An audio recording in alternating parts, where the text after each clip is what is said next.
Boa noite, pessoal. Estão conseguindo ouvir? Meu nome é Joel Porfírio Pinto, tenho a honra o grande trabalho de estar aprendendo, né? É a honra de ser conselheiro do conselho, e aí, como eu sou psiquiatra, eu ajudo a organizar a Câmara Técnica de Psiquiatria, que está promovida hoje junto com a Comissão de Educação Permanente, coordenada pelo Dr. Lindenberg, e o Conselho como um todo. Aqui a doutora Inês, que é a nossa vice-presidente, está presente, também a doutora Estela, que é a outra conselheira, que também é psiquiatra, e a Sociedade Cearense de Psiquiatria, que o Najib, que é o atual presidente, está aqui, e tem uma diretoria, obviamente, mais ampla, mas está aqui representado. E queria dar boas-vindas para todo mundo, tá? A gente tenta sempre, procura, né, ser pontual e prestigiar o tempo que é tão escasso. Talvez seja a matéria mais nova, todos nós. Então, a gente está aqui, o Miranda e o Jorge são dessa área de TI do Conselho, eles estão apoiando aqui, organizando e ensinando para a gente. O Miranda vai passar agora um vídeo que é autoexplicativo, de 1 minuto e meio, para a gente dar abertura e com algumas orientações, para a gente dar o segmento. Olá! Vai começar mais um evento online promovido pelo CREMEC. Pense em um evento online como uma reunião face a face e comporte-se como se estivessem todos presentes na mesma sala. Além disso, há algumas dicas úteis adicionais a serem observadas para ajudar a garantir que o evento ocorra sem problemas para todos os envolvidos. Sempre que possível, teste o som, microfone e posicionamento da câmera antes de entrar na reunião. Vista-se de forma profissional. Pense no que você usaria se fosse uma reunião no escritório. Evite comer ou fazer outras tarefas em frente à câmera. Esteja presente durante toda a reunião. Tente não visitar outros sites e conversar com outros colegas enquanto a reunião está acontecendo. Quando quiser falar, use o recurso Raise Hand. Este recurso coloca uma mão ao lado do seu nome e informa ao anfitrião que você deseja se manifestar. Mantenha o microfone mudo quando não for a sua vez de falar. Qualquer ruído indesejado pode reduzir o sucesso da reunião online. Abra o seu microfone somente quando tiver algo a dizer. Escolha um ambiente bem iluminado, silencioso e com fundo neutro. Evite fundos ou situações que possam distrair os seus colegas. O CREMEC agradece a sua participação e o convida a participar dos próximos eventos. Um bom evento a todos!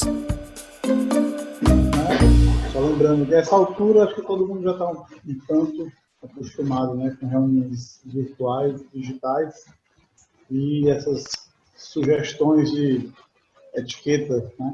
Então, só um detalhe a mais nesse específico, porque eu vi falando de reuniões, que a gente também tem muitas reuniões, né? Mas nesse evento a gente vai tentar combinar aqui uma coisa, e vou ficar lembrando de vez em quando no chat, eu e o Miranda, das perguntas serem escritas no chat, pode ser mandadas para o Joel, que sou eu, ou botar para todo mundo. Vou tentar dar uma organizada para no final, né, fazer a comunicação com os palestrantes, para não precisar ficar abrindo áudio, fechar áudio, e aí provavelmente vai andar com maior tranquilidade. Como vocês sabem, o segundo fórum sobre suicídio também é por causa do Setembro Amarelo, que o Conselho Federal e a Associação Brasileira de Psiquiatria aderiram há alguns anos a essa lembrança importante de um tema difícil, mas não é por ser difícil, ou talvez exatamente por ser difícil, que a gente não vai deixar de falar, talvez seja exatamente por isso que a gente precisa falar. Nós temos hoje 2 convidados, a gente divulgou, seriam 3, mas houve uma dificuldade pontual com o nosso grande colega, e seria excelente que ele estivesse aqui, o Dr. Weimar, mas não vai ser possível. Então, começo dando essa explicação. Nós esperamos 2 colegas de áreas afins ao tema e afins entre si. O professor Erasmo Ruiz, que é psicólogo e mestre e doutor em educação, na área de educação, e tem uma atuação junto à Universidade Estadual do Ceará, né? E logo depois, o Dr. Davi Queiroz, que é psiquiatra, atualmente é diretor técnico do Hospital de Saúde Mental e também já foi coordenador de residência médica, apesar da pouca idade, já não é tão pouca mais, né? Mas também foi coordenador de residência médica até recentemente. Tem uma atuação tanto na área educacional como na área assistencial também, tá? Então, sendo assim, vamos ao começo das duas apresentações com o professor Erasmo, que deve estar aí à vontade. Vou fechar aqui meu microfone. Sejam muito bem-vindos todos. Boa noite a todos e a todas. Para mim é uma grata satisfação me sentir honrado pelo convite feito. Vamos conversar sobre um tema que até alguns anos atrás ninguém conversava de uma forma tão aberta, eu diria mais livre, mais franca, mesmo entre profissionais, né? Parecia ser um tema bem discutido a quatro paredes, tá certo? E quando essa discussão se abria, ela era sempre feita de uma forma a expressar muito receio, né? Então, uma das grandes conquistas aí desse movimento do Setembro Amarelo foi exatamente isso, conquistar espaços maiores, conquistar fóruns, para justamente ir na direção de uma maior desmistificação da temática do suicídio e na tentativa de, com todo o zelo e criando todas as possibilidades de acesso a dispositivos de saúde mental, fazer com que o tabu começasse a ser quebrado, ok? Eu vou aqui, então, colocar a apresentação, eu vou falar, o meu tema vai ser sobre aspectos filosóficos, muito difícil esgotar, aliás, qualquer temática sobre suicídio em 20 minutos, né? Então, é um voo muito panorâmico, tá certo? E espero que a discussão que eu traga possa suscitar boas provocações, tá bom? Então, vou colocar aqui a apresentação, separei mais ou menos 550 slides e depois de um olhar mais criterioso, eu acabei reduzindo a 25. Então, eu vou tentar aqui ser o mais rápido que eu puder, tá bom? Só uma coisa que deixa eu me acertar nesse ambiente, que às vezes eu me perco um pouquinho ainda. Embora desde o início da pandemia tenha aprendido muito a usar essas plataformas. Bom, a temática eu estou chamando de suicídio, escolhas e absurdos. A ideia é falar sobre duas posições filosóficas que, na verdade, nos influenciam até hoje, transbordando, inclusive, os limites das práticas profissionais, né? Conquistando espaços daquilo que a gente poderia chamar do universo do senso comum, tá bom? Um pouco sobre a perspectiva filosófica grega, focando os estoicos, e falar um pouco sobre a perspectiva do suicídio em Albert Camus. Então, vamos lá. Lembrando a vocês, né, da música Cajuína, de Caetano Veloso, que a maior parte das pessoas, a maioria do grande público, não consegue estabelecer um link em relação à poética da música com os fatos que construíram a poética do Caetano Veloso. Na verdade, a música Cajuína remete a uma apropriação poética que Caetano Veloso faz do suicídio, da história do suicídio do grande amigo de juventude, o poeta e jornalista Torquato Neto, letrista musical também, e da visita que ele faz à família do Torquato Neto alguns anos depois que o Torquato havia cometido suicídio, e ele apreende esse momento de contato com o pai de Torquato, criando esse poema muito bonito, tá certo? Mas aí eu quero focar aqui a essa pergunta inicial da estrofe, né? Existirmos, a que será que se destina? Então eu diria que, na verdade, essa é uma das grandes questões, não só filosóficas, né, mas questões da própria condição humana, que será o alicerce de grandes produções de ordem cultural, de ordem filosófica, constituidor do alicerce de sistemas religiosos, né? E dessa pergunta pode derivar várias, né? Por exemplo, numa perspectiva mais utilitarista, para que serve viver? Qual seria o sentido disso tudo que a gente chama de existência?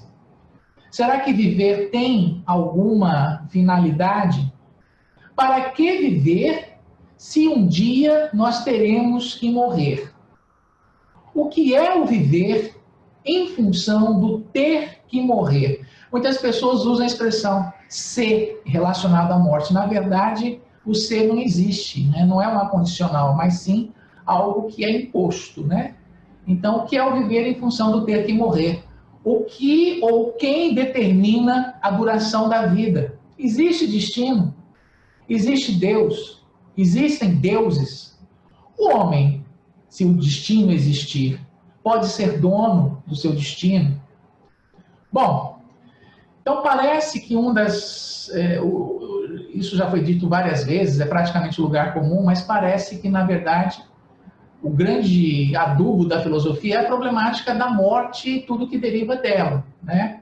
Sêneca nos diz que precisamos de uma vida inteira para aprender a viver, e o que é ainda mais espantoso, precisamos de uma vida inteira para aprender a morrer. Todos nós somos seres mortais, e não sabemos em que lugar a morte nos aguarda. Portanto, Sêneca nos admoesta: aguardemo-la, pois, em todos os lugares. O ser humano, portanto, é a única criatura que não só sabe, mas também sabe, e que não pode deixar de saber o que sabe, não pode deixar de saber que um dia irá morrer. E aí, tendo essa consciência da morte, o homem vive num mundo onde existe morte em toda parte. Mesmo que o tabu relacionado à morte no cotidiano tente o tempo todo nos ocultar a perspectiva da morte, fazendo uma tradução do seu sentido existencial para algo que se expressa com a morte do outro, a morte na sua expressão quantitativa. Então, nós estamos acostumados, entre aspas, quase que narcotizados com as tragédias em massa, os grandes desastres naturais ou não, que produzem morte em enorme quantidade. Mas, como todo tabu, a morte extravasa, a morte rompe limites. E mesmo num momento como o aniversário, né, a gente está diante de um memento mori, né, quando a gente ouve a música O Parabéns a Você, que na sua letra nos lembra que nós devemos desejar muitos anos de vida às pessoas que nós amamos, que nós queremos bem. Portanto, né, mesmo uma festa de aniversário com toda a sua alegria se expressa também como um memento mori. E daí essa concepção, essa constatação da morte nos leva a anseios de imortalidade, né? Ernst Becker nos ensina, né, que vivemos uma condição de negação da morte que parece ser algo inerente ao funcionamento psíquico do homem. Daí não ser nenhuma coincidência a gente perceber que a esmagadora maioria dos sistemas culturais engendram sistemas de ordem religiosa e mesmo filosófica, buscando constituir a perspectiva da imortalidade do homem, ou pelo menos expressando essa esperança, esse anseio. E diante da perspectiva da morte, a filosofia vai buscar a construção de alguns sentidos. Esse aqui é um sentido clássico, né, da filosofia grega, com Epicuro, que na Carta à Felicidade, a Carta a Meneceu, tenta resolver uma das problemáticas que nos impede de chegar à felicidade, que é a forma como a gente lidaria com a morte.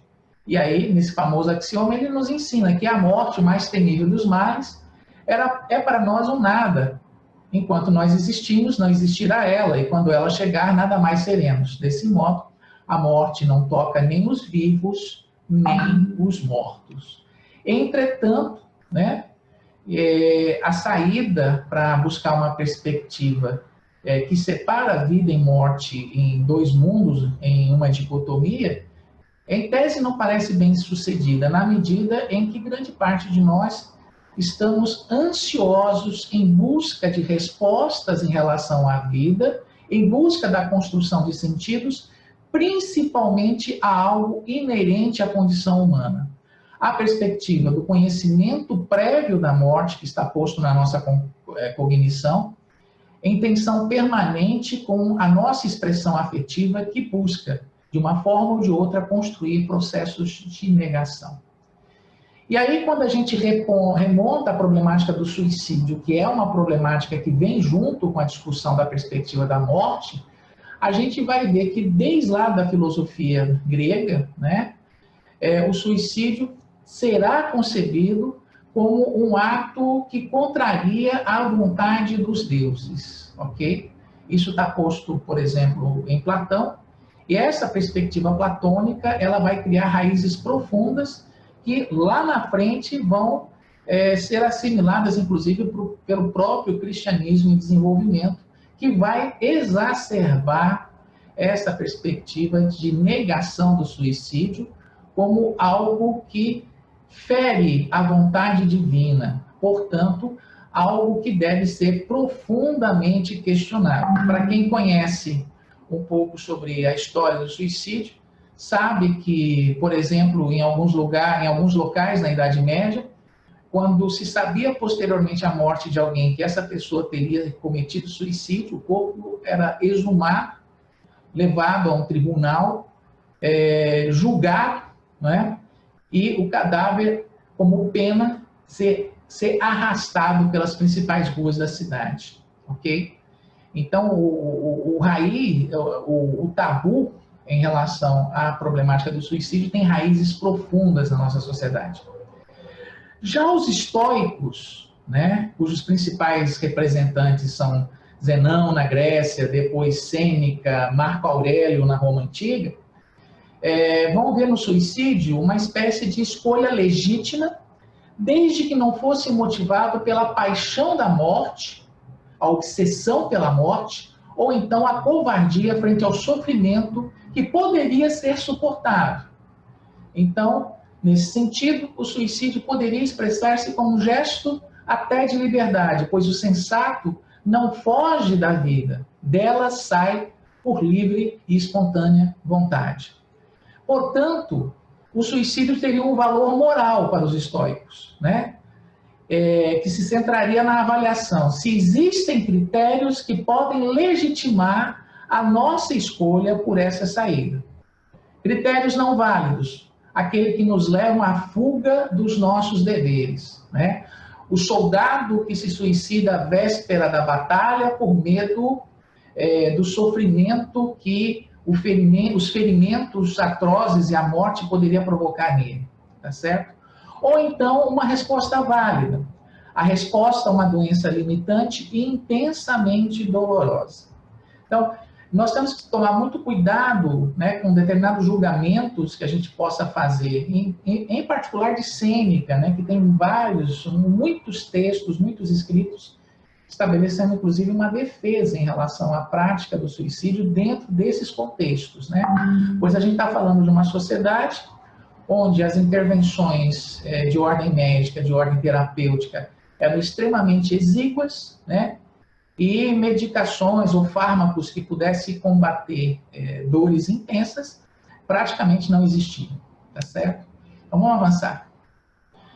Já para Albert Camus, parece que viver é constatar o absurdo da vida. Absurdo em que sentido? Porque pensar sobre o sentido dela nos leva ao sofrimento na medida em que, cedo ou tarde, descobriremos que não há sentido absoluto algum a priori em relação à vida. Então, a velha questão, né? Qual seria o sentido da vida? Para Camus, essa pergunta não teria sentido na medida em que não há um sentido a priori em relação à vida, portanto, não há um sentido a ser descoberto. Julgar, portanto, se a vida merece ou não ser vivida é responder a uma questão fundamental na filosofia para Camus, ok? Na medida em que a vida é um absurdo, o que fazer em relação à resposta do viver? Vale a pena viver diante do absurdo? Por que, então, não acabar com tudo isso, na medida em que viver pareceria ser um gesto sem nenhuma finalidade? Então, para Camus, o suicídio é a confissão de que a vida não vale a pena ser vivida. É uma escolha que declara que a vida é pesada e insuportável. Portanto, o suicídio oferece a saída mais básica do absurdo, o término imediato do eu e do seu lugar no universo que lhe é totalmente indiferente. Então, se a gente parasse a discussão aqui, né, e para quem não conhecesse nada do que Camus escreveu, a gente sairia com a percepção, portanto, de que Camus está dando uma receita para a gente sair desse mundo o mais rapidamente possível, né? Porque não tem sentido nenhum viver condições de absoluto absurdo, viver situações onde a gente só espera a perspectiva de ver as pessoas sofrendo intensamente, que a gente só vê coisas ruins acontecendo no mundo, onde as respostas que a gente busca em relação a vencer a perspectiva do sofrimento parecem ser inócuas a qualquer momento, tá certo? Mas será que é dessa forma mesmo? Vamos ver. A resposta diante da sensação do absurdo, para Camus, se expressaria pela revolta. E por quê? Porque nós seríamos condenados à liberdade. Ora, se não existe nada a priori que tenha determinado a vida e se não existe nenhum sentido em relação à existência, cabe a cada um de nós a busca da criação de sentidos, né? Caberia a cada um de nós buscar criar sentidos que oferecessem um esteio para a nossa existência. Camus afirma que a espécie humana é como a figura mítica de Sísifo, que sobe a montanha carregando uma pedra que voltará irremediavelmente a descer, perpetuamente, por ter desafiado os deuses. Ou seja, a metáfora do mito sinaliza o aparente absurdo da vida, da realização de tarefas que não teriam nenhum propósito. O heroísmo de Sísifo, então, consistiria em viver sem sentido e enfrentar a problemática do suicídio sem sucumbir ao suicídio. E aí isso nos remete à perspectiva de buscar situações que possam explicar a problemática do suicídio, né? Então o suicídio é como se a gente assistisse, quando a gente fica sabendo do suicídio de alguém, mesmo de uma pessoa que seja mais próxima, né? É como se a gente entrasse no cinema faltando 2 ou 3 minutos para um filme acabar, não é? E a gente acaba, a partir dessa cena de 2, 3 minutos de filme corrido, na verdade a gente tenta analisar o que poderia ter acontecido para levar aquele desfecho. E normalmente a gente se queda a explicações que tendem a ser extremamente simples, superficiais, tá certo? Porque, na verdade, a problemática do suicídio, pensando numa perspectiva de Camus, parece ser a resolução do absurdo pela anulação da vida, né? Uma resposta que muitas vezes vai ameaçar os vivos. Por quê? Porque as pessoas, elas tendem a continuar vivendo porque elas já estabeleceram sentidos. A prática do suicídio, portanto, ameaça sentidos pré-estabelecidos. Daí a busca de explicações rápidas que acabam sendo ansiolíticas. Ansiolíticas no sentido de que Se alguém, enquanto um ser humano, portanto, com aspectos similares a mim, com desejo, vontade e possivelmente projetos, cometeu suicídio, isso ameaça a minha estrutura construída de sentidos. Daí a busca de um sentido para um gesto que eu vejo como sem sentido. Daí, portanto, também a formação de instâncias para que o tabu de negação seja cada vez mais enraizado, o que vai dificultar, portanto, a dificuldade de entendimento do fenômeno do suicídio, principalmente, nem tanto quando a gente vê os estudos epidemiológicos, mas quando a gente foca o olhar nos indivíduos, né? Reduzir a explicação de um suicídio como expressão de uma crise depressiva, no meu entender, reduz a grande complexidade que levou àquela situação. Daí, muitas vezes, que a gente tem que realizar estudos profundos, principalmente clínicos, para atender de uma forma bem aprofundada a configuração do fenômeno acontecido. Não tem sentido viver sem sentido. Portanto, o desafio que nos é apresentado é sempre imaginar um Sísifo feliz. Em que medida? Que nós temos que buscar, na verdade, um sentido para essa vida, né? Historicamente, culturalmente, o homem sempre se questionou sobre a possibilidade ou não de existência de uma vida após a morte. Talvez a única forma de Sísifo ser feliz é nos perguntarmos se existe vida antes da morte.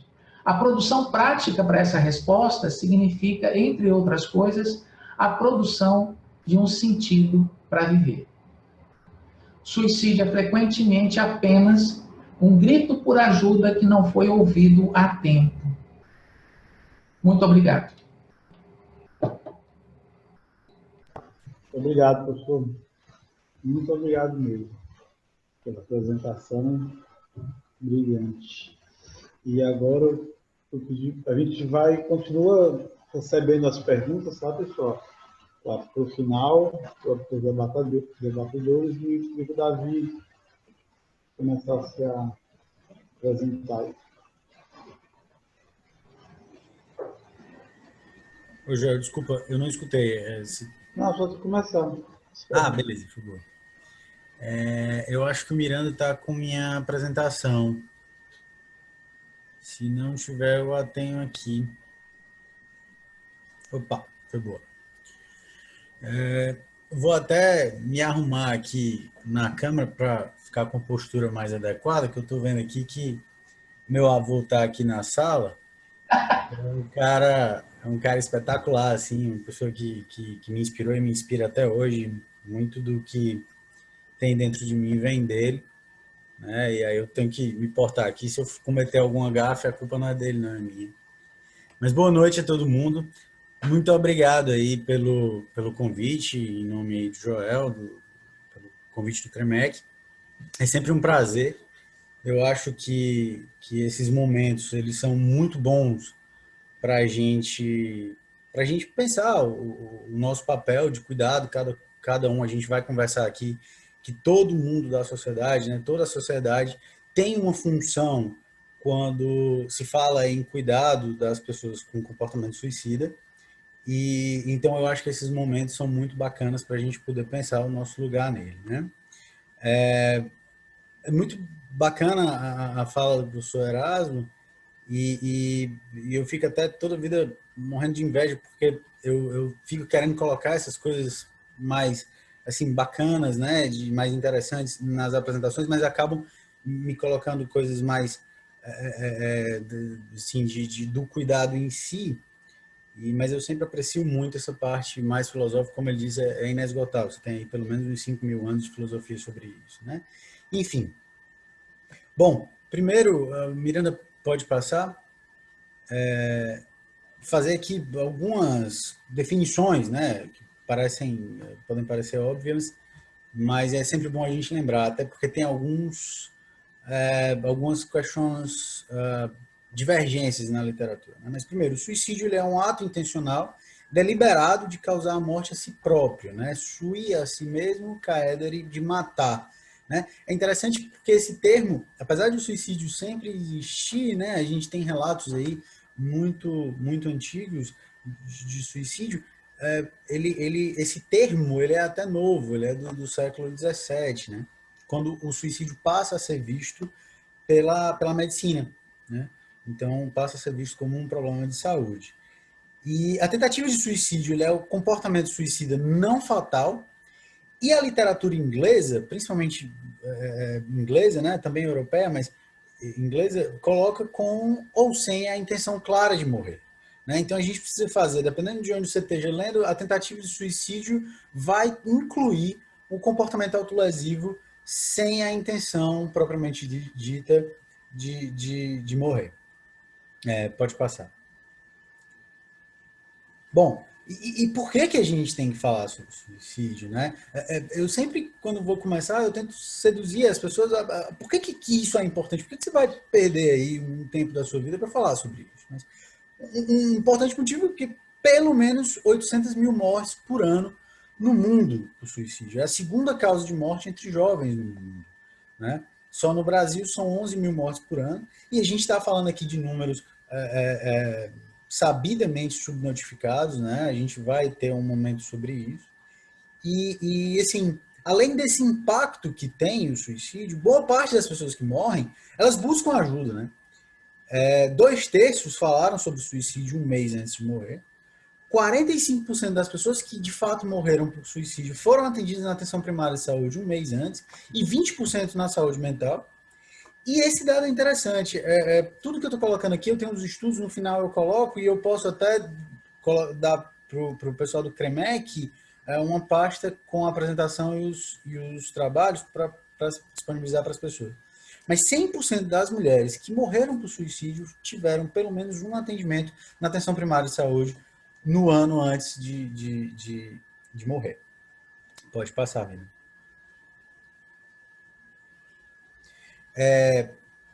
Existem estratégias associadas à diminuição dos índices de suicídio, a gente vai falar sobre algumas delas, mas só para se ter uma ideia, as taxas são, em média, 14% menores nos municípios que possuem CAPS. O simples fato de ter um CAPS já está associado a uma diminuição dos índices de suicídio. E, na verdade, se supõe que nesses municípios que têm CAPS, a notificação já está melhor, né?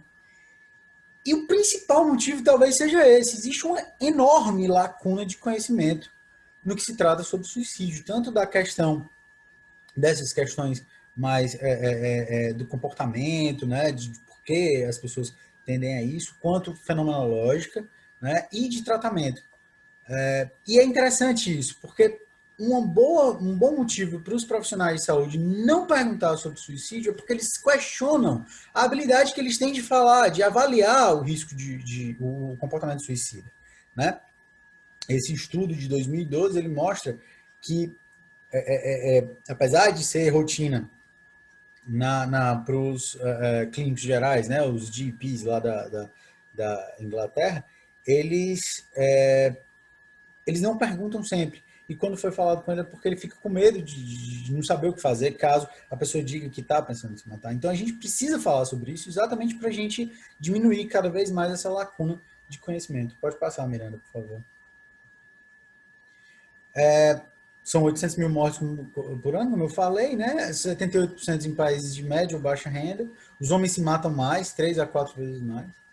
Ele é subnotificado. Esse livro aqui do Eaton, Public Mental Health, é muito legal. Ele tem um capítulo formidável sobre suicídio e ele traz alguns estudos mostrando que de 10 a 50% do que se tem sobre suicídio é subnotificado, né? Devido a estigma, as pessoas têm vergonha de dizer que morreu, e até mesmo por erro diagnóstico, né? Se erra o diagnóstico, se coloca como causa exógena sem notificar como suicídio. E é interessante esse dado também, para cada morte por suicídio há 20 tentativas, né? Então a gente precisa estar atento, e as tentativas, como a gente vai ver, são os principais, o principal preditivo do suicídio. Pode passar. Eu vi aqui na sala a presença das colegas, tanto lá do Mental quanto da Copom, agradecer aí a presença delas também, né? sempre muito bom. A Copom, ela tem e o Hospital Mental, eles têm um papel fundamental no cuidado do suicídio aqui no nosso estado, né? Pode passar, cara.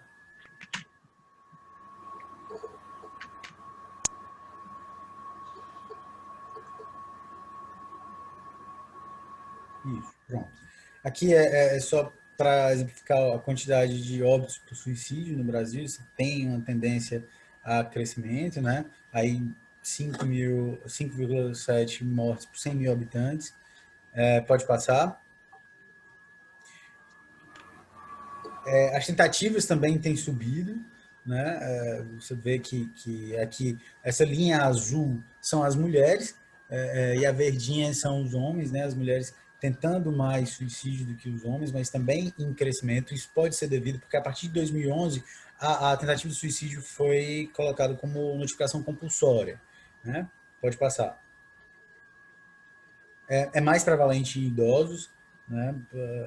A gente fala muito sobre o crescimento do suicídio entre os jovens, de fato tem um crescimento, né? A faixa etária que mais cresce é essa de 40 a 49 anos, mas os idosos ainda se matam mais, né? Acima de 70 anos. Pode passar. E aí a gente começa a entrar numa parte muito importante sobre o cuidado das pessoas com suicídio, né? Os fatores de risco. Primeiro eu preciso dizer, não tem nenhum fator preditivo assim muito bacana, tanto como proteção como de risco. Eles são aí, na verdade, o que a gente vai fazer é usá-los para compor o quadro clínico. Mas a tentativa prévia, como eu falei, é o principal preditor. Patologia clínica e psiquiátricas, né? Por exemplo, estado de doenças terminais ou que causam forte dor, né? Como até foi falado do professor Erasmo. Em termos de sintomatologia, a desesperança, o desespero, o desamparo e a impulsividade são também fortes fatores de risco. Sobreviventes por suicídio. Quando a literatura, vocês encontrarem na literatura os termos sobreviventes de suicídio, não é a pessoa que tentou e não morreu. Na verdade, são as pessoas ao redor, né, que convivem com um falecido por suicídio, né? Então também são importantes fatores de vista. A gente vai ver que a questão imitativa do suicídio ela é muito forte, né? Sexo a gente já falou, os homens se matam mais. A idade a gente já falou também. Eventos adversos pretéritos, precipitantes, muitas das tentativas de suicídio são devidas a algum precipitante. História familiar e também muito importante acesso a meios, né? E a gente precisa ter cuidado com isso, porque se fala muito na questão das armas, né? E isso é uma coisa muito perigosa, né? Vamos passar. Então, um ponto importante sobre os fatores de risco é que esse estudo aqui, né, de 2017, ele foi uma meta-análise com 357 estudos sobre o tamanho de efeito de mais de 4 mil fatores de risco, ou seja, foi um estudo bem grande. E ele viu que os fatores preditivos, assim, para os fatores de risco não são muito maior do que o acaso, né? E teve uma pouca evolução na identificação desses fatores nos 50 anos de que se estuda fator de risco para suicídio, né? Esses estudos tiveram metodologias bastante semelhantes, e aí o que os autores desse estudo mostram é que talvez que a tentativa prévia foi o principal fator preditivo, como eu falei, mas que talvez a gente precise ter novas metodologias de estudo, né? De que ele fala que são atualizações de estudos anteriores com populações diferentes, em épocas diferentes, mas a gente precisa de novas metodologias para estudar o suicídio, provavelmente agrupando esses fatores em um só, né? Populações de risco a gente já falou, homens, idosos, né? Principalmente pelo isolamento, né, e a maior fragilidade física para as tentativas. Então, uma dose de medicação que não mataria uma pessoa mais jovem pode ter um potencial mais letal para pessoas idosas. A população LGBT, né, que a mais, é um fator de risco importante. As mulheres trans se matam, as mulheres homoafetivas se matam 2 vezes mais do que as mulheres heterossexuais e os homens 4 vezes mais, né? Isso se deve provavelmente a histórico de traumas que é mais frequente nessa população, estrutores sociais, né, preconceito, o próprio processo transexualizador. a questão dos militares, né? Tanto pela exposição à violência, quanto pelo acesso a meios, que a gente já falou também que é importante, e indígenas, e chama a atenção nessa população, que são principalmente nos jovens. É interessante esse slide. Todo canto que eu vou para falar de suicídio, o pessoal me pergunta por que as pessoas se matam. E aí eu fico assim, rapaz, olha, no dia que eu descobri isso, eu fosse um cara assim, sei lá, eu vou para Estocolmo ganhar um Nobel, vou ver alguma coisa. Porque a gente não sabe, né? O que a gente sabe é que são vários fatores, eu tenho várias escolas para explicar. E eu trago aqui duas, né? Que são as que estão mais em voga até para outros transtornos mentais.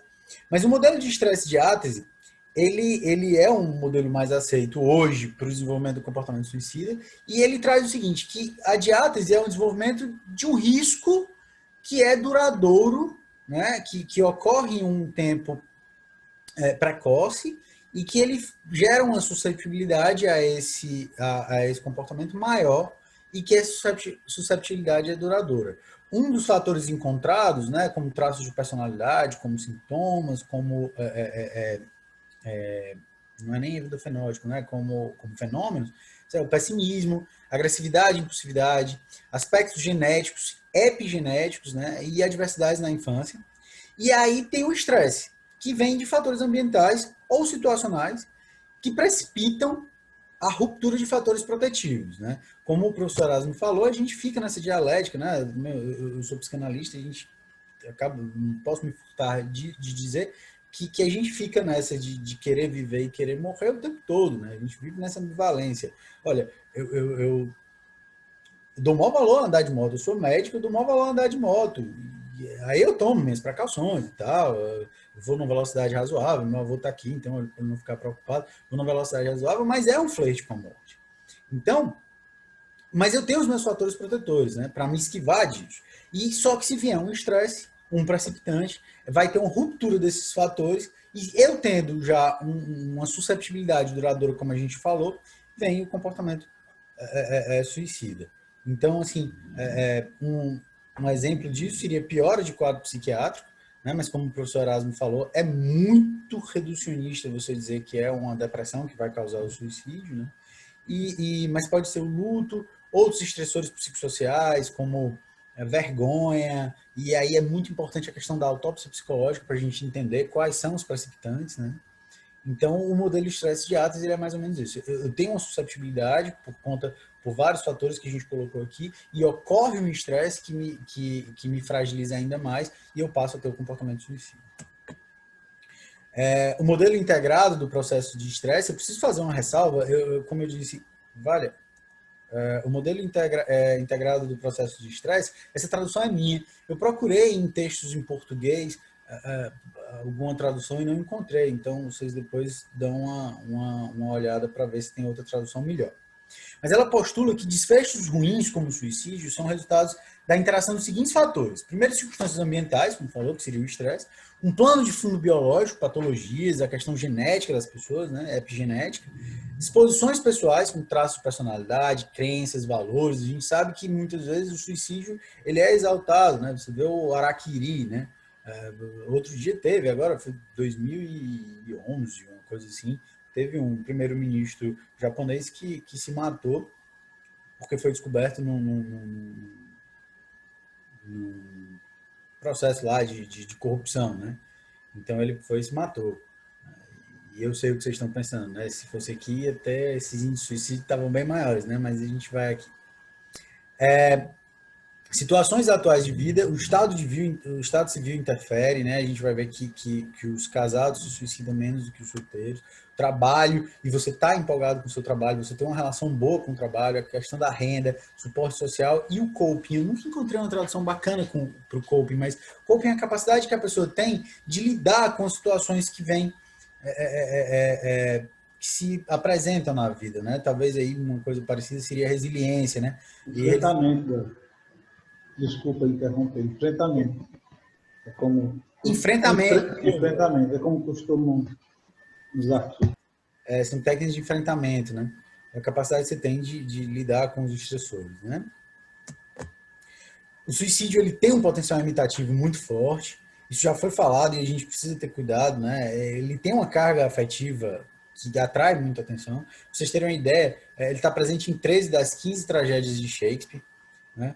E aí você tem a história do sofrimento do jovem Werther, em 1774, que várias pessoas se mataram, tal qual o personagem, o protagonista desse livro do Goethe. Inclusive, ele chegou a ser banido, né? E aí, em 1974, 200 anos depois, né, o Phillips ele descreve o efeito Werther, que ele vai ver que tem um aumento dos índices de suicídio após notícias de mortes por suicídio, né, especialmente de pessoas de destaque, assim, de artistas, celebridades, né? E ele foi testar, é bem bacana, eu nunca tinha lido esse estudo, e ele foi bem metódico, porque ele vai dizer, não se leve ao luto, porque ele compara, por exemplo, com a morte pelo JFK, né, o presidente Kennedy, e vê que, na verdade, nessa época foi diminuir os índices de suicídio. Não se deve à precipitação de suicídios prodrômicos, porque não tem um declínio nos meses subsequentes. E ele relacionou também ao número de dias que a notícia ficou no New York Times, ele foi diretamente proporcional ao aumento dos casos de suicídio. Então, aquelas notícias que ficaram muito tempo, a amostra, tiveram mais associação com o suicídio, né? E aí vem o Ruhr, em 2006, esse estudo também eu tenho aqui, ele é bem bacana, porque ele vai fazer essa comparação do efeito Werther com o que ele chama lá de efeito Papageno, né? O Papageno é da flauta mágica, muito legal a flauta mágica. E o Papageno, ele pensa em se matar e ele vê um pássaro e ele começa a achar legal o pássaro e ele é demovido dessa ideia por conta de algumas belezas que ele encontrou na vida, né? Então, assim, na notícia, né? O que faria? Medidas que aumentam o risco de suicídio. São notícias que são colocadas logo na primeira página, né? Notícias que trazem detalhes do falecimento, o método do falecimento, uma romantização do suicídio, ou até mesmo o suicídio como vitória, né? Mas tem também algumas medidas que diminuem o risco. Por exemplo, conteúdo educativo, isso daqui que a gente está fazendo, né? Houve uma divulgação sobre o tema, mas houve de uma maneira educativa, que inclusive eu não vou deixar de terminar, eu vi até a Harris aqui também entrando, informações sobre onde conseguir ajuda, né? Sobre a eficácia dos tratamentos, ou seja, coisas que trazem esperança. A gente viu que a desesperança é um fenômeno que está associado à prática do suicídio. Então, vamos tentar trazer esperança, né? A prevenção do suicídio, ela é clara, né? Existem claramente estratégias que diminuem a quantidade de suicídio de uma população. O que é claro também é que nenhuma estratégia é isoladamente melhor do que a outra. O ideal, o consenso, é que essas ações sejam feitas de maneira integrada em vários setores da sociedade. A gente está fazendo um agora, né? Abrir essa discussão para a sociedade é interessante, como eu falei no começo, a gente pensa o nosso papel nesse cuidado, né? De salvar essas vidas.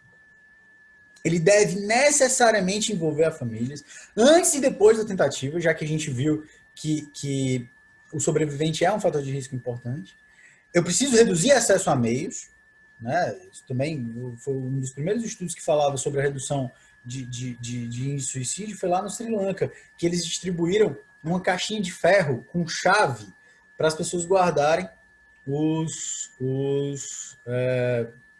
veneno agrotóxicos, os agrotóxicos. Isso daí teve uma diminuição, né? As estratégias elas precisam ser contínuas, sustentadas e têm que ser baseadas no território. A gente vai ver. Isso quer dizer o quê? Mostra a importância que a atenção primária de saúde tem.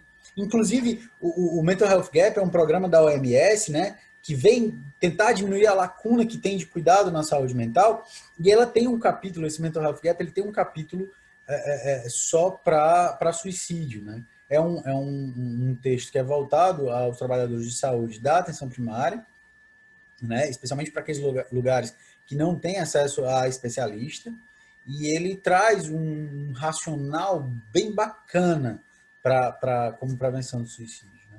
Essa figura é muito legal, esse artigo também tem lá, a importância da atenção primária, da participação de vários setores no cuidado do suicídio. Você tem psiquiatras, mas você tem médicos da atenção primária, médicos do departamento de emergência. O cara tentou suicídio, ele vai para a emergência, né? Ele teve intoxicação exógena, ele caiu de uma altura, ele tem normalmente tem uma complicação clínica, precisa ir para uma emergência, né? E precisa ter o papel deles lá. Enfermeiros, assistentes sociais, o cuidador do caso, que a gente tem que, inclusive, chamar alguém da família para ser responsável, né? Normalmente alguém da família para ser responsável, psicólogos, né? As ações pelo Mental Health Gap, eu vou citar aqui algumas, eu aconselho, vocês têm facilmente o acesso a isso, é só botar Mental Health Gap no MH Gap no Google que você acha. A primeira coisa é dificultar acesso a meios, né? Seria também garantir acesso rápido a serviços de saúde. Inclusive, aproveitando que a Rara está aqui, a Prefeitura de Fortaleza, junto com a Copom, com o Hospital de Saúde Mental, com o Ministério Público, desenvolveu um fluxo muito bacana, que ainda está sendo validado, mas desenvolveu um fluxo muito bacana para o cuidado das pessoas com comportamento suicida, né? Foi o primeiro fluxo dessa magnitude que a gente teve notícia no Brasil, e a Prefeitura está de parabéns aí, todos que participaram da construção desse fluxo. O contato ele precisa ser regular e acessível, não necessariamente com o médico. Você tem que nomear uma pessoa, um profissional que vai ficar de referência. Isso pode ser a agente comunitário de saúde. Ela não vai na casa dos outros para ver se está tomando remédio da tuberculose, ela não vai na casa dos outros para ver se está tomando remédio da Hansen. Por que ela não vai para a casa dos outros para saber como é que a pessoa está? Né? Eu entendo que ela não vai ter um papel de conduzir todo o cuidado, mas ela tem um papel interessante nessa linha de cuidado, né?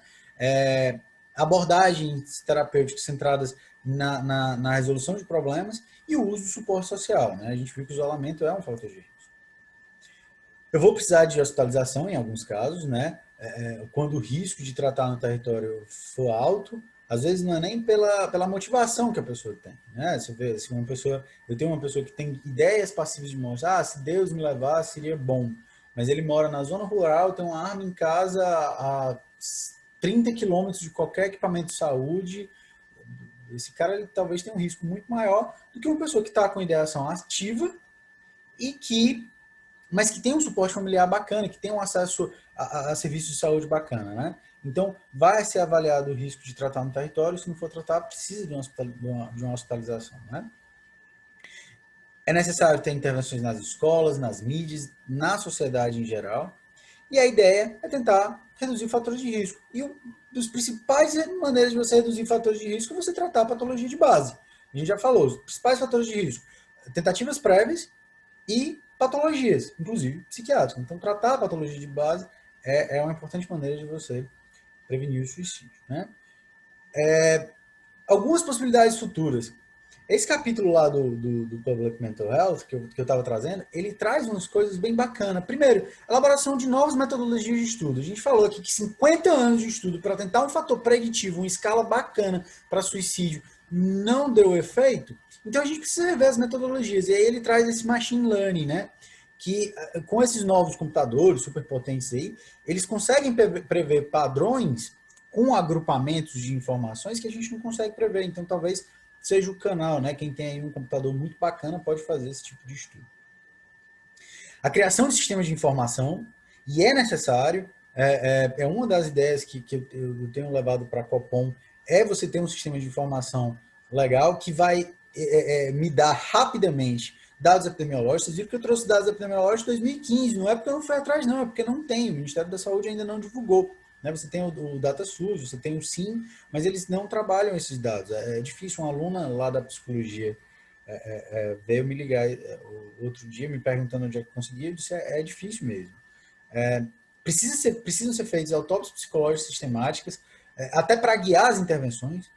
A gente vive dizendo que a gente não tem perna, a gente vive dizendo que a gente não tem bala para tirar para todo canto, então a gente precisa fazer intervenções certeiras. Eu preciso saber, vou fazer um ato público na rádio. As pessoas da minha cidade que estão se matando, elas escutam aquela rádio naquela hora? Né? Elas andam naquela praça naquela hora? Então a gente precisa saber quem são as pessoas que estão morrendo para a gente tratar estratégias direcionadas a elas. E aqui tem um trabalho muito legal que o pessoal lá do Iguatu fez com as autópsias psicológicas. Eu acho que o Péricles até apresentou numa jornada, acho que foi em 2016 ou 2017, não me lembro, e foi muito legal, porque foi o que fez a gente guiar o serviço para ter cuidado dessas pessoas. Né? Prontuário eletrônico é um negócio muito importante, né? É essencial você ter... Eu acho que eu caí. Vocês estão me escutando? Não estou mais vendo ninguém.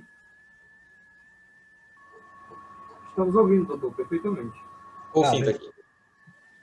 Então, a questão do prontuário eletrônico é uma coisa muito boa também, que você vê que esse paciente ele vai passar por vários setores no cuidado de saúde.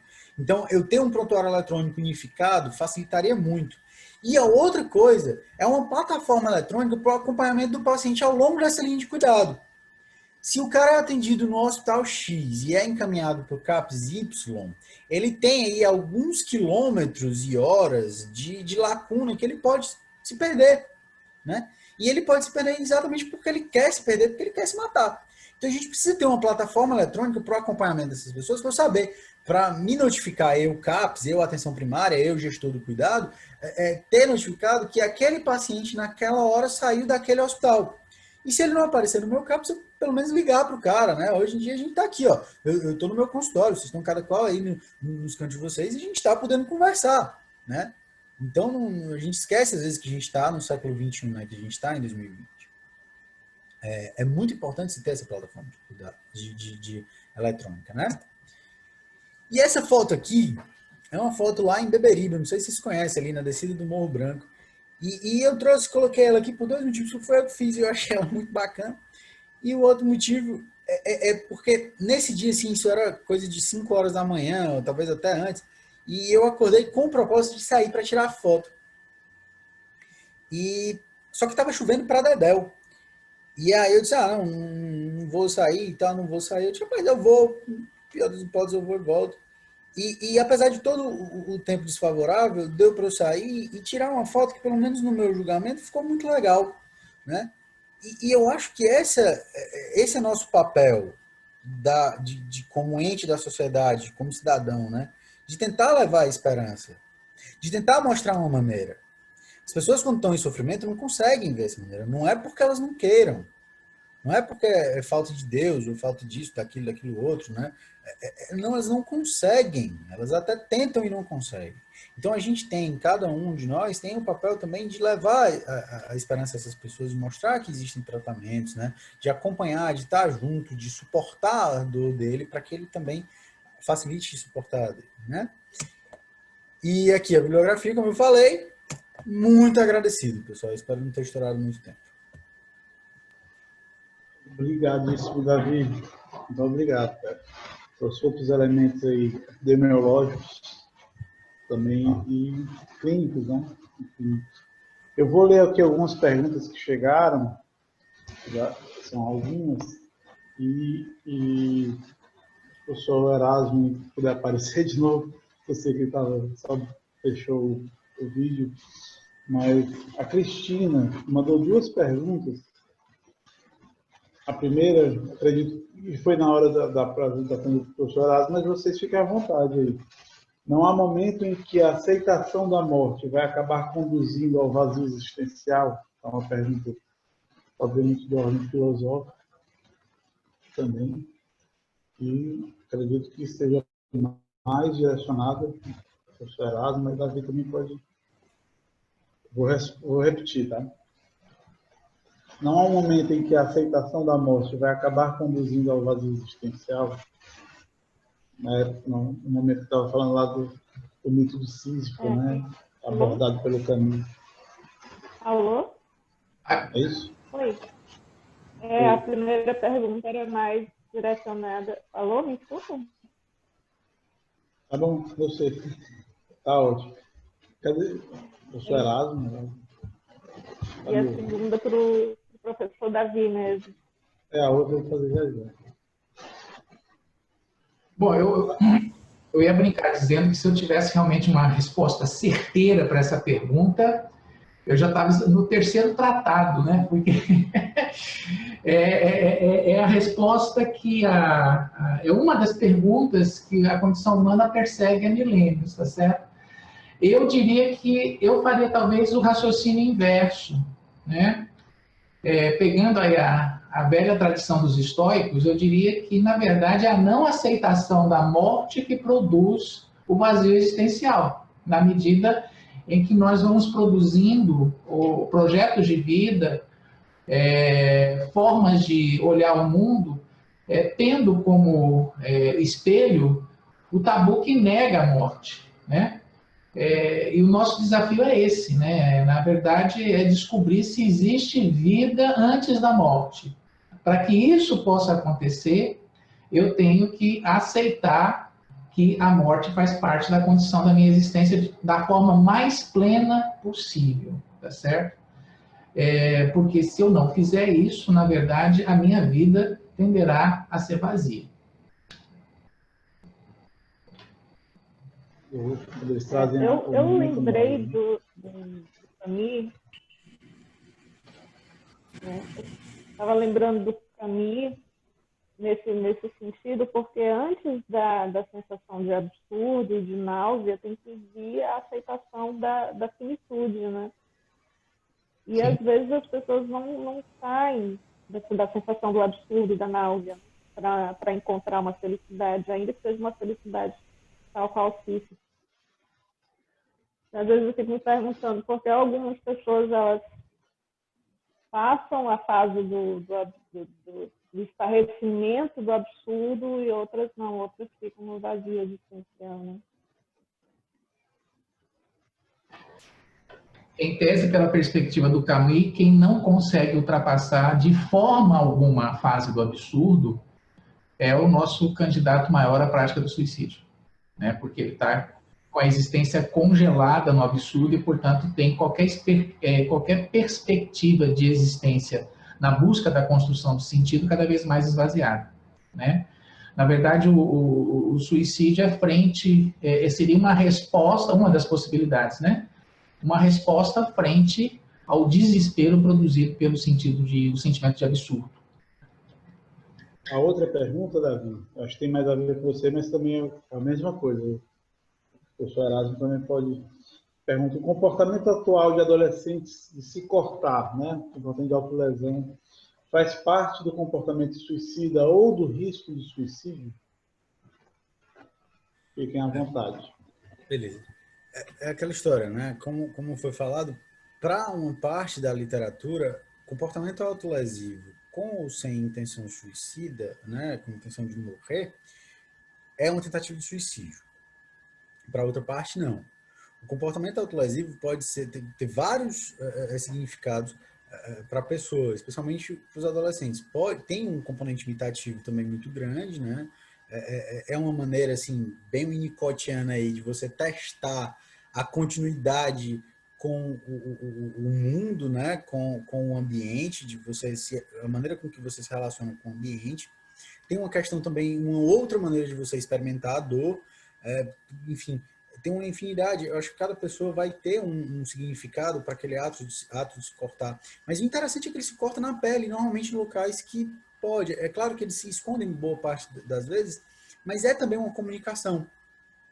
O professor Erasmo também falou, né, de que muitas vezes o suicídio é uma comunicação, a tentativa de suicídio é uma comunicação. O comportamento autolesivo também é uma comunicação, né? Eu preciso estar atento e saber escutar e simbolizar de uma maneira falada, que aí a pessoa pode, quando fosse cortar, falar, né, que tem menos efeitos colaterais. E sobre a questão do vazio existencial, me permita, eu acho que a questão é que o professor Erasmo também colocou em outras palavras, mas a questão é de como eu vou ocupar esse vazio. No momento que eu aceito a morte, eu saio desse questionamento, que eu aceito que a vida não tem sentido, então eu dou o sentido que eu quiser para ela, né? Então, assim, isso pode ser também libertador, na verdade. Porque me deixa com uma possibilidade de encher aquilo ali, né? Eu não sei se eu me fiz entender, mas depois, se você quiser entrar em contato. Sim. Professor, pode falar. Ô, Davi, eu me lembrei agora de relatos de pacientes oncológicos, né, que veem na perspectiva de uma certa vida, tempo de vida datado, o momento mais feliz da vida, né, na medida em que a pessoa se sente no pleno controle dos atos da existência por conta exatamente disso, né? Então, é um desafio, né? Essa questão de produção, de preenchimento do vazio da existência, é algo que vai sendo colocado para todos nós. Mas eu insisto, né? Eu acho que grande parte dessa insatisfação, esse mal-estar que a gente vive, é um pouco por uma certa sensação de impotência que os indivíduos sentem, imersos eu já estou divagando aqui, mas imersos em certas concepções de mundo, certas ideologias tidas como libertárias, mas que, na verdade, isolam os indivíduos em torno de si mesmos. Ok? Por quê? Porque grande parte da saída para essa condição do absurdo por exemplo, cada indivíduo preso num congestionamento dentro do seu automóvel por mais de 2 horas, perceber que, na verdade, o projeto civilizatório que o homem coletivamente está construindo é um engodo, né? E que vai levando a gente cada vez mais a mais e mais sofrimento, né? Perceber coletivamente que nós estamos numa encruzilhada ambiental, ok? Que está nos levando a um beco sem saída em relação ao projeto civilizatório que a gente está construindo no mundo, né? E grande parte de nós, clínicos, terapeutas, psicólogos, psiquiatras, nos consultórios, muitas vezes, fazer com que os indivíduos construam, né, sentidos que possam revolucionar, em grande parte, os seus anseios, os seus desejos, com fármaco ou não ajudando nisso, tá certo? Mas parte das soluções, muitas vezes, elas esbarram tanto na nossa impotência quanto na impotência do próprio indivíduo, né? Porque não tem problemas que a nós mesmos não... Eu vou aproveitar e me meter um pouquinho rapidamente na pergunta sobre as lesões, do ponto de vista um pouco prático. Teve um trabalho que tentou responder isso, e como toda ciência, ele só responde uma parte naquele momento e pode ser questionado depois.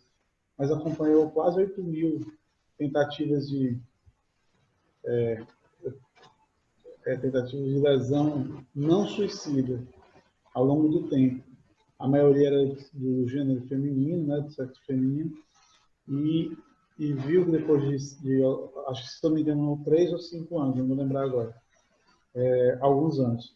Essa coorte mostrou que, comparado com a população geral, o número era próximo de 30 vezes mais. A grande maioria não se matava, a grande maioria não chegou ao suicídio, mas, embora aquele ato de autolesão não fosse suicida, não era de intenção suicida, aquele poderia ser um daqueles indicadores que o Davi falou de vigilância do ponto de vista epidemiológico para frente, né? Prospectivo, que o sistema de saúde pode usar eventualmente esse, entre outros, dados como uma subpopulação de maior risco. Mas a grande maioria que faz isso não vai se matar, mas aumenta um pouco o risco. A Camila, Davi, pediu para falar mais sobre a autópsia psicológica. Você citou algumas vezes aí. Bom, a autópsia psicológica é uma maneira de você fazer uma entrevista, né, com as pessoas próximas àquela que faleceu por suicídio, né? Existem algumas entrevistas semi-estruturadas, né, algumas até estruturadas. Se eu não me engano, essa técnica surge na China, mas hoje é usada em todo o mundo, e ela vai identificar alguns fatores que estavam envolvidos naquela morte, né? Se ele tinha algum diagnóstico psiquiátrico, se fazia algum tratamento, como era o temperamento, o jeitão, a natureza do cara, o que foi que aconteceu um mês antes dele vir, como foi uns dias antes de acontecer. Entenda que é uma coisa extremamente estressante para a família, né, responder isso. Tanto que todos os guidelines que falam, que eu vi, pelo menos, que falam sobre a autópsia psicológica, eles dizem que tem que esperar um período de 3 meses para você fazer, né, e você tem que ter uma avaliação da família antes, chegar para uma pessoa, né, que acabou de perder um ente por suicídio e fazer essas perguntas é terrível, né? Então você tem que explicar o que está se passando, você tem que dizer qual é a tua intenção, né? Dizer que aquilo ali pode salvar outras pessoas, porque você vai, por exemplo, no Iguatu a gente estava vendo que era principalmente o principal método era por água sanitária, né? A ingestão de água sanitária. Então a ideia era que a gente pudesse colocar umas plaquinhas com o telefone do CAPS, com um canto de ajuda nas bodegazinhas que vendiam água oxigenada, não, como é? Água sanitária, né? Então isso guia o processo. Então você explica para a pessoa e vai. Mas são essas perguntas que você vai fazer para os familiares que perderam pessoas por suicídio. Não sei se eu pude explicar, Camila.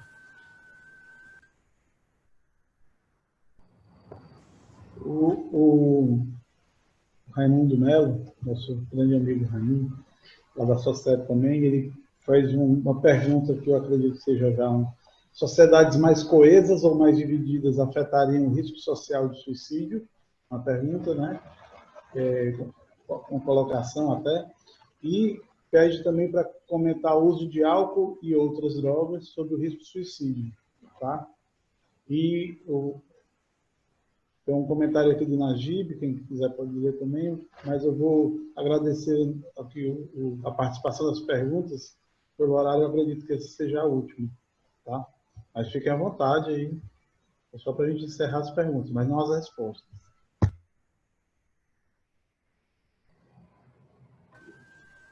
Professor Azul, quer responder essa daí? Eu posso me atrever aqui, mas eu acho que só tem... Opa, Davi! Bom, assim, se a gente for pensar, doutor Raimundo, um forte abraço aí para o senhor. Eu não me lembro de ter lido nada especificamente sobre isso, mas se a gente for pensar que o suicídio ele tem uma questão agressiva muito forte nele, né? Quando o discurso de ódio ele é reinante, né? Ele vive naquela sociedade, eu acredito que possa ter, de novo, eu não me lembro de ter lido nada sobre isso, né? Mas sociedades mais coesas, mais tolerantes, com menores diferenças, elas têm lá, isso daí eu me lembro de ter lido, tem um livro do Pinkman, Os Anjos Bons da Nossa Civilização, né? do Steven Pinker, muito bom esse livro. Ele fala, né? Ele traz uma história de que quanto menos discrepâncias você tem, quanto menos desigualdade você tem na sociedade, menor a violência naquela sociedade, menor a questão da violência interpessoal, né? Ela não está tão associada à violência intrapessoal, mas interpessoal sim. Então, fazendo uma extrapolação aqui, eu acreditaria que também pode ser uma coisa que prejudique, né? Primeiro, a gente tem que... Eu acho que a explanação do Davi tem todo sentido, né? Mas o problema é definir o que a gente está entendendo por coesão social, né? Esse é um outro problema, né? Então, por exemplo, você pode ter sociedades com um nível de desenvolvimento econômico significativo, né?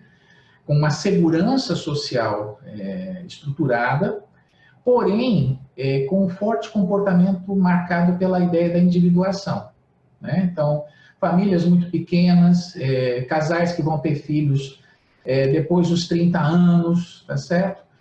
Um número significativo de divórcios. Então, eu entendo essa ideia da coesão social no sentido de sociedades mais tradicionais que supervaloram estruturas familiares quase clânicas, tá certo? Então, não sei se eu não consigo mais me lembrar a referência disso, mas parece que tem estudos mostrando que determinados países islâmicos, né, parecem ter taxas de suicídio significativamente menor quando comparadas, né, com outros países. Taxa de homicídio também. Embora o estereótipo que a gente tem do mundo islâmico, que é muito traduzido, né, principalmente pela imprensa norte-americana, expressa características dessas sociedades que, em tese, para o nosso olhar cultural, são extremamente condenáveis. Por exemplo, a situação das questões de gênero, né, e por aí vai. Então, parece que, se a gente apostar nessa ideia, sociedades onde o indivíduo se sinta mais protegido por espaços institucionais, ok? Onde a individualidade dele se sinta mais segura, né, ele estaria menos propenso à prática do suicídio. Um estudo, né, de novo, eu não vou conseguir referir agora de memória, mostrava, por exemplo, que grupos mormons nos Estados Unidos tendiam a se matar significativamente menor quantidade quando comparados a outros grupos religiosos, né? E aí você só vai entender isso em tese, pelo menos o dado, a tendência do dado, quando você entende um pouco a organização dos grupos mormons, principalmente nos Estados Unidos, tá certo?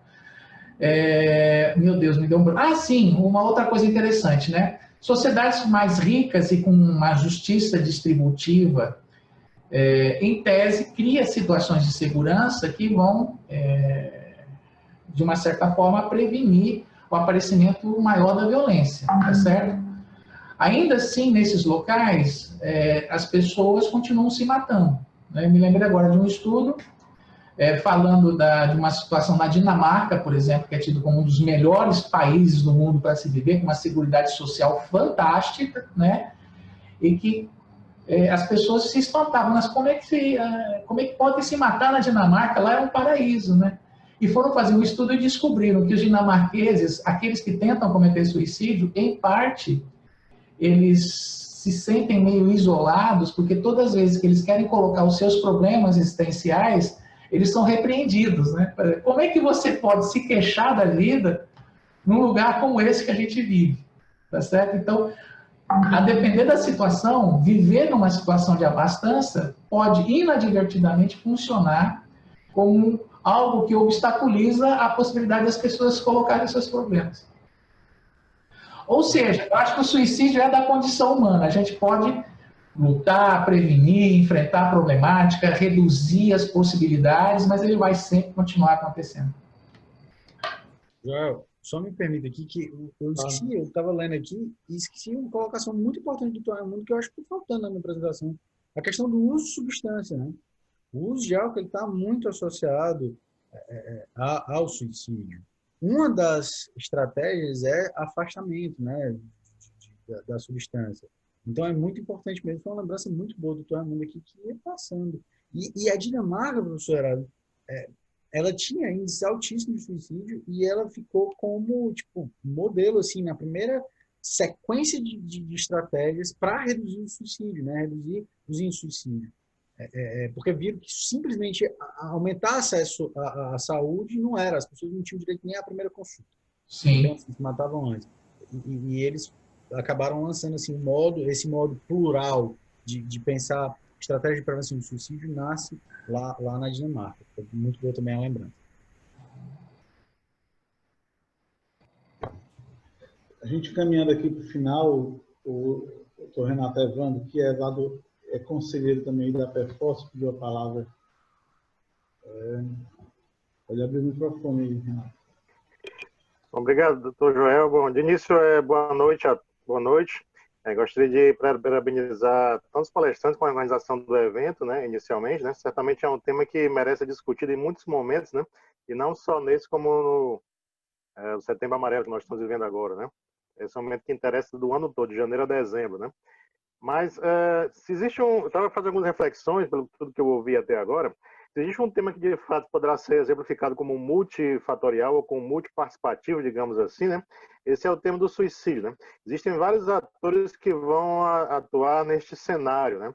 E aí, se a gente for pegar simplesmente pelo prisma médico, exclusivamente médico aqui, nós vamos ter pelo menos aí umas 4 especialidades que vão estar de uma forma ou de outra vinculadas, né, ao tema do suicídio. Nós devemos pensar, por exemplo, no médico emergencista, aquele que vai atender na emergência no primeiro momento. Nós devemos pensar no clínico, que vai acompanhar muitas vezes essa pessoa, complicações que possam ter dessas tentativas, né? A gente vai ter o próprio psiquiatra, naturalmente, que vai também acompanhar muitas vezes essas pessoas.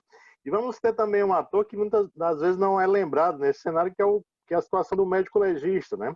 E aí vai uma especialidade que me é muito cara de perto, né? Eu faço medicina legal, uma das minhas especialidades é medicina legal. E, naturalmente, já examinei várias e várias pessoas que, infelizmente, consumaram, né, o suicídio, né? E aí existem várias informações que brotam, né, a partir do serviço de medicina legal. questões de quem que executa, né? Quem é esta pessoa, qual é o meio, qual é o instrumento, em que circunstância a pessoa de fato conseguiu consumar. Estamos falando de consumação, já não mais de tentativas de suicídio, né? E aí, naturalmente, uma medicina legal é uma especialidade médica muito vinculada às questões normativas, às questões da lei, propriamente dita, né? Às vezes me perguntam por que é obrigatório, por que é compulsório uma pessoa que cometeu o suicídio, conseguiu executar o suicídio, ser examinada no serviço de medicina legal. Como todos sabem, essa pessoa deverá ser obrigatoriamente examinada, sim, no serviço de medicina legal se ela consumou o suicídio. E a resposta mais lógica para essa vem da própria lei, né?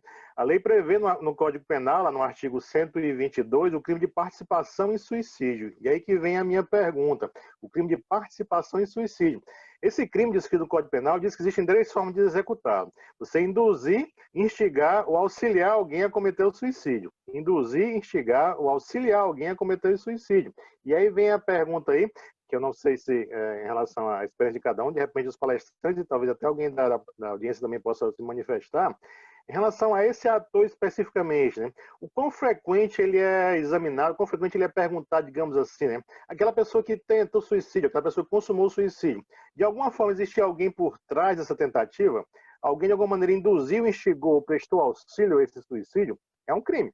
Está previsto lá no Código Penal, né? E às vezes, eu digo isso, por exemplo, experiência dos tribunais mesmo, a gente não vê esse crime ser tão julgado. Inclusive, é um dos poucos crimes no Brasil que deve ser julgado por meio do tribunal do júri, né? Aquele famoso rito do conselho de sentença, jurados, né? Vou ter que dizer que no final, se alguém é culpado ou inocente. Então, participação em suicídio é julgado pelo tribunal do júri. E a gente não vê com tanta frequência isso ser refletido, né? Aí eu pergunto, né? Esse crime realmente existe, né? Isso aparece, por exemplo, isso é relatado nos consultórios de psiquiatria, por exemplo, né? Alguém de alguma forma induziu, instigou ou auxiliou alguém a tentar, talvez, a cometer o suicídio? Então, minha pergunta. Obrigado e parabéns novamente à organização e aos palestrantes. Obrigado, Renato. Doutor Renato. Fiquem à vontade aí, Davi, Renato. Eu vou contar uma curiosidade. Tem uma minissérie da HBO que acho que é Eu Te Amo, Agora Morra. Eu acho que é esse o nome. O nome é estranho de propósito. E é sobre um caso sobre esse tema. Se a moça que era namorada do rapaz ajudou ou não, instigou ou não, incentivou ou não o rapaz. Eu não estou cometendo spoiler, porque é logo no começo a questão da morte dele. E aí tem a ver com isso. Obviamente com outra legislação, outra cultura lá de um estado americano, que eu não vou lembrar qual é.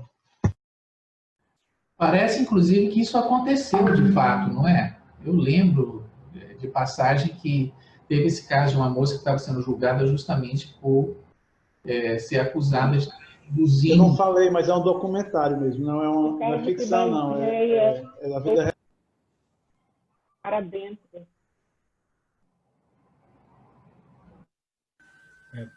Bom, obrigado aí, doutor Renato.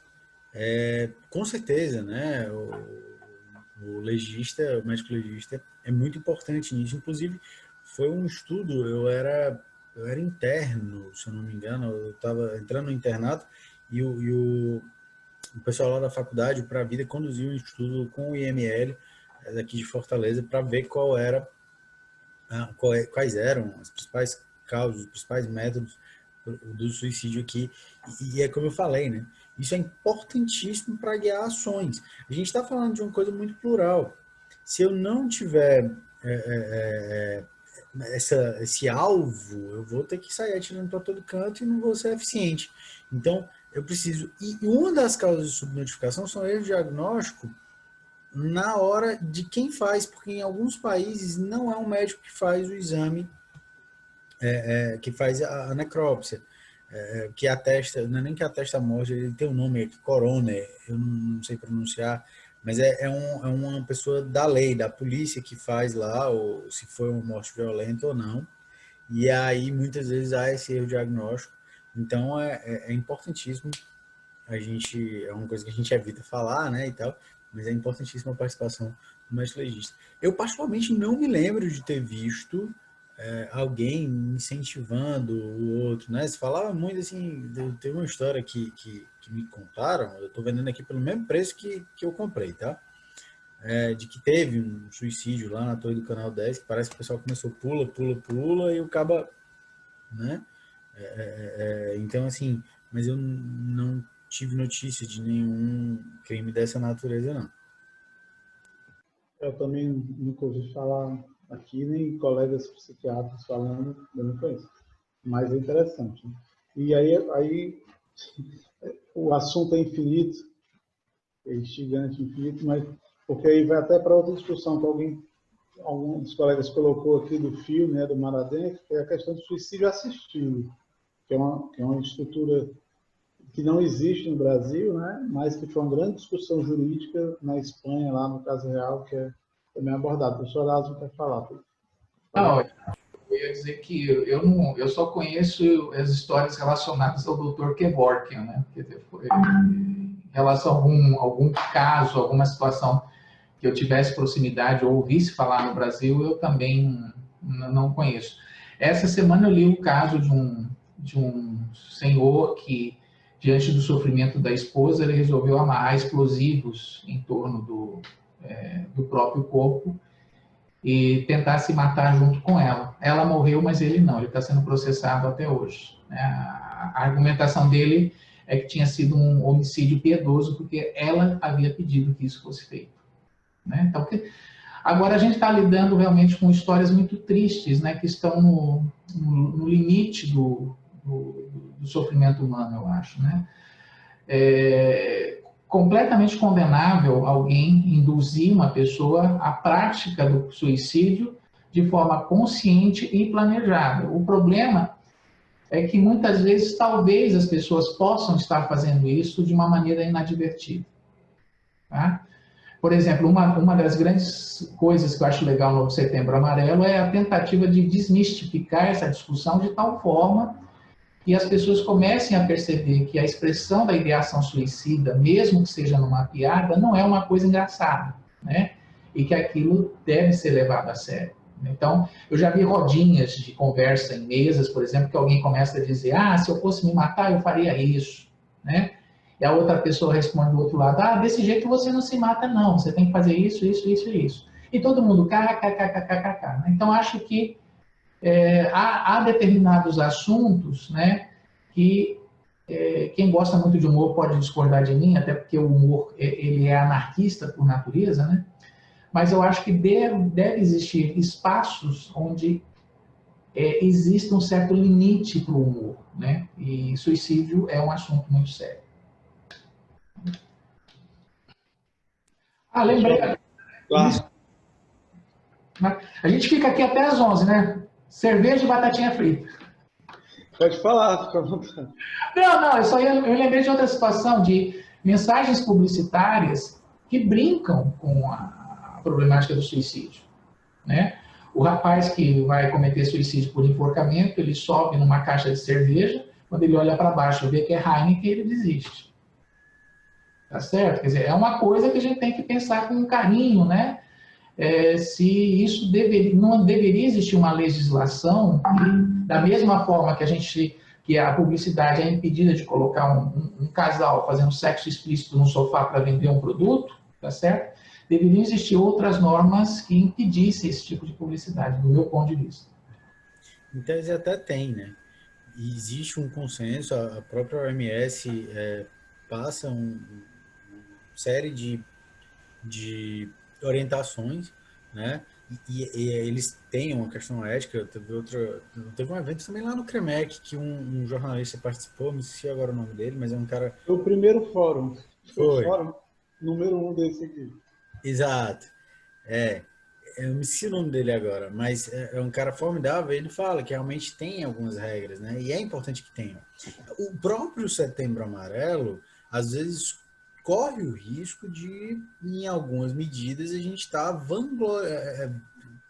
romantizando o suicídio, vangloriando a prática do suicídio. A gente precisa ter esse cuidado.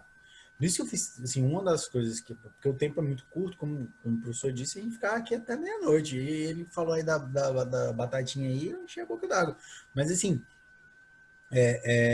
a gente tem que ter esse cuidado, porque é uma coisa que precisa ser dita, é uma coisa que precisa ser falada, precisa ser exposta. Agora, tem como ser exposto. Uma pessoa chega para mim e diz assim, Davi, eu acho que tu pode ser que talvez tenha ganhado um pezinho, ou então tu tá gordo pra dedéu. duas coisas diferentes, né? Então, o próprio Setembro Amarelo, a própria maneira com que a gente usa o Setembro Amarelo pode estar sendo efeito colateral e, pasme, pode ser por uma questão de sensibilização. Mas a gente já fez esse levantamento.